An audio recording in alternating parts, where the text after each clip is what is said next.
안녕하십니까. 저는 을지대학교 노원을지병원의 심장내과의 박상민이라고 합니다. 오늘 저희는 흔히 남성 위주의 병이라고 생각하고 있는 이 심장혈관병에 대한 오해를 바로잡고 여성의 생애 주기에 따른 특이적인 위험인자와 여성 심장혈관 질환의 특징에 대해서 대한심장학회 여성심질환연구회 홍교순 회장님을 모시고 이야기를 해보려고 합니다.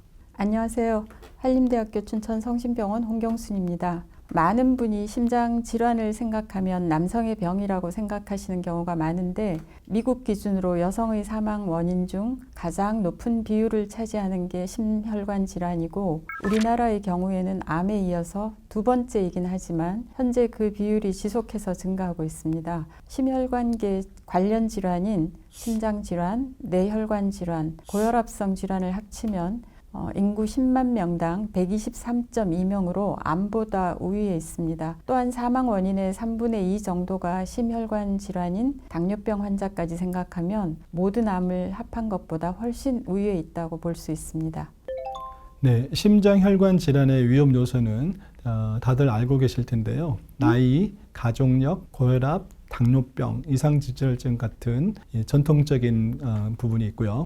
비만, 흡연 같은 게 있는데 이런 요소들은 남녀 공통에 적용하게 됩니다. 또 남성과 여성 모두에게 백해무익하지만 흡연 역시 여성에게 더 안 좋은 영향을 미친다고 알려져 있죠, 선생님.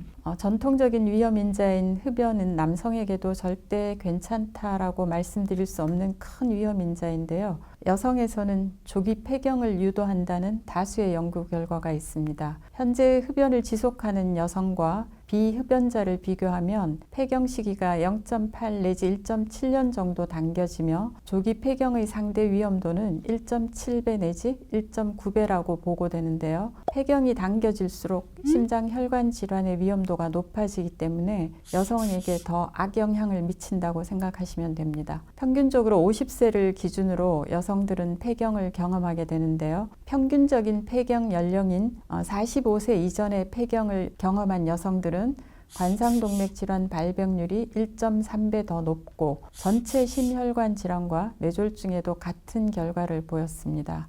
반면 50에서 54세 평균적인 폐경기에 폐경을 경험한 여성들은 관상동맥 질환이 23% 정도 더 적게 나타났습니다. 네, 전통적인 위험인자 외에도 여성 생애 주기에 따른 특이적 위험인자가 있는데요. 먼저 임신과 관련해서 위험인자들이 있습니다. 전자간증과 임신성 고혈압, 그리고 임신성 당뇨병, 특히 이제 조기 분만이라든지 이 반복적인 유산 등이 심장혈관 질환의 위험을 높이고 난소 기능과 관련해서 폐경 관련된 특히 조기 폐경 또는 조기 초경, 이 다낭성 난소 증후군과 호르몬을 이용한 피임법 등이 위험인자가 될 수도 있다고 합니다. 그 외에도 여성의 유방암, 자가면역성 질환, 우울증과 이 불안증 등이 남성과는 다른 양상을 보이는 여성 심장 질환의 위험인자로 볼 수 있을 것 같습니다. 폐경기에 심장혈관 질환의 위험도가 높아지는 건 맞지만 폐경 자체가 독립적인 위험인자라고 말씀드릴 수는 없습니다. 폐경 이후에 나이가 들면서 당뇨병, 고혈압, 대사증후군이 증가하고 이 모든 환경과 상황이 심장혈관 질환에 영향을 미칠 수 있죠. 폐경에서 주목할 만한 부분은 폐경 이후에 동맥경화를 악화시키는 지질의 변화가 흔하게 관찰되는 것인데요. 총 콜레스테롤과 나쁜 콜레스테롤로 알려진 LDL 콜레스테롤이 증가한다는 것입니다. 결과적으로 심장혈관 질환에 영향을 미치는 것이죠. 네, 그렇습니다. 여성 호르몬인 에스트로겐은 혈관 내피세포 기능을 좋게 하고 혈류 조절과 혈관을 확장시키는 역할까지 하게 되는데요. 폐경이 진행되면 이런 기능이 떨어질 수밖에 없죠. 장기적으로는 혈관의 손상까지 만들어줄 수 있어서 체내 콜레스테롤의 대사량 등 이 동맥경화에 대한 예방 기능이 약화가 되게 됩니다. 그래서 폐경 전까지는 남성보다 여성이 심장혈관 질환 환자의 비율이 낮았다면 폐경 이후 비슷해지다가 나이가 들수록 오히려 여성 환자의 비율이 더 높아지게 됩니다. 심장혈관 질환의 주요 위험 요소로 꼽히는 고혈압 역시 폐경을 기점으로 증가하는데요. 40대까지는 여성 고혈압 환자의 비율이 확연하게 낮다가 50대를 기점으로 여성 고혈압 유병률이 높아지면서 60대가 되면 오히려 여성 고혈압 유병률이 남성보다 높아집니다. 심장혈관 질환의 위험도도 높아지겠죠. 네, 꼭 그렇다고 말씀드리기는 어렵습니다. 갱년기 증상이 심하신 분들이 호르몬 치료를 선택하는 경우가 종종 있는데요.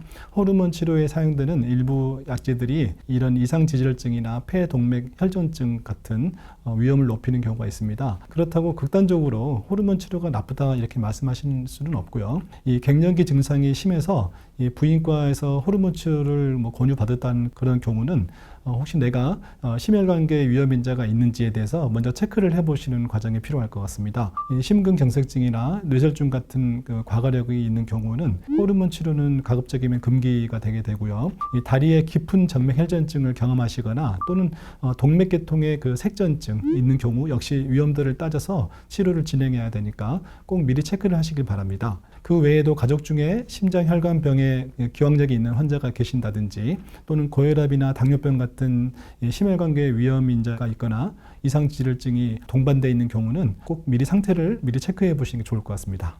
여성 심장 질환의 가장 큰 특징 중 하나가 증상이 남성과 비교하면 비전형적이라는 것입니다.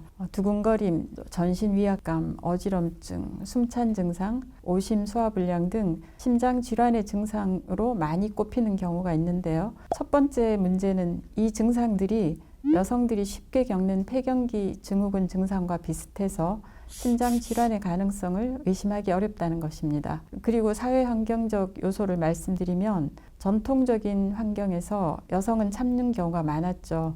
그래서 본인의 고통도 과하지 않다면 참고 넘기는 경우들이 많아서 병원으로 오기까지 시간이 너무 많이 흘러버립니다. 많은 병이 초기에 발견하면 조금 더 쉽게 관리하고 치료할 수 있는데 그 좋은 시기를 놓쳐버리는 것이죠. 병원에 오셔서 발생하는 문제는 더욱 어렵습니다. 바로 본인의 증상을 직관적으로 표현하지 않으셔서 진료할 때 판단하기 어려워지는데요. 똑같은 협심증 환자라도 남성분들은 활동하면 가슴 한복판이 쥐어짜듯 아픈데 쉬면 괜찮아요 라고 전형적인 통증을 호소하시는 반면에 여성분들은 명치가 아픈 것 같기도 하고 따끔따끔하는 것 같기도 하고 소화가 안 되는 것 같기도 하고 이런 식으로 둘러 표현하시는 경우가 많습니다. 네, 선생님께서 말씀하신 것처럼 알아차리기도 힘든데 또 심리적인 특성으로도 심장 혈관 질환의 위험도 자체가 높아지기도 하는 것 같습니다. 우울증 환자는 일반인보다 심근경색 발생률이 3배 정도 높다고 알려져 있습니다. 또 심근경색 이후에도 예후 역시 좋지 않은데요. 심근경색증 발생 후에 우울증 환자의 사망률은 일반인보다 무려 5.7배 이상 높은 것으로 알려져 있습니다. 실제로 우울감이나 불안감 같은 정신사회적 요인이 심혈관계 사망률을 기여하는 정도도 남성은 약 28% 정도에 그치지만은 여성은 무려 45.2% 정도를 차지하게 됩니다. 네, 앞서 말씀드렸던 참아내는 사회적인 역할도 사망률에 기여하는데요.